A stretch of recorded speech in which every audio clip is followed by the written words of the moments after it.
Hi అండి.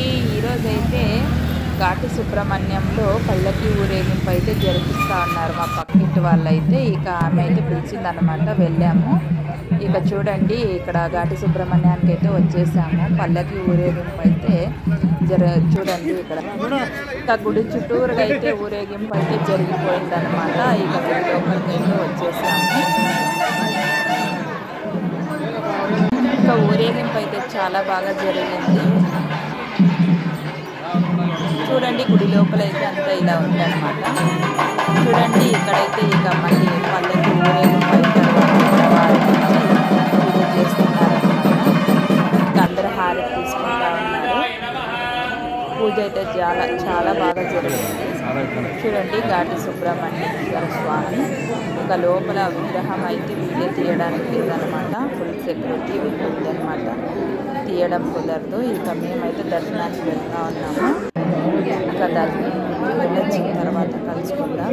ఇక ఇంతవరకు వీడియో విగ్రహం తీయడం అయితే లేదన్నమాట. చూడండి, ఇక లోపలికి అయితే వెళ్తా ఉన్నాము. ఇక దర్శనం అయితే అయ్యిందనమాట. ఇక వచ్చిన తర్వాత ఫోటోలు అయితే ఇక్కడ వెళ్తూ ఉన్నాము. చూడండి, ఇట్లా అన్ని ఇట్లా ఊరేగింపు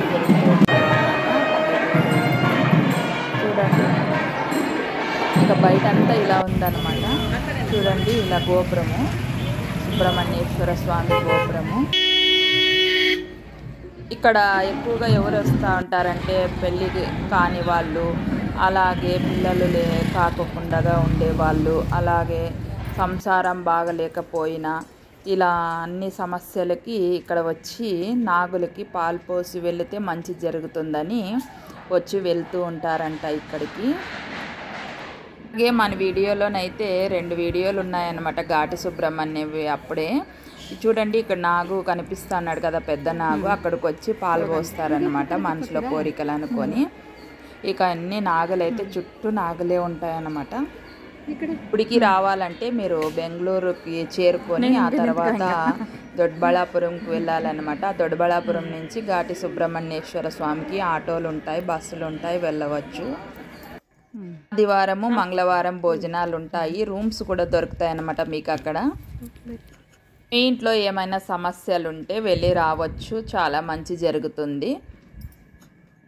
నా వీడియో చూసినందుకు అందరికీ ధన్యవాదాలు.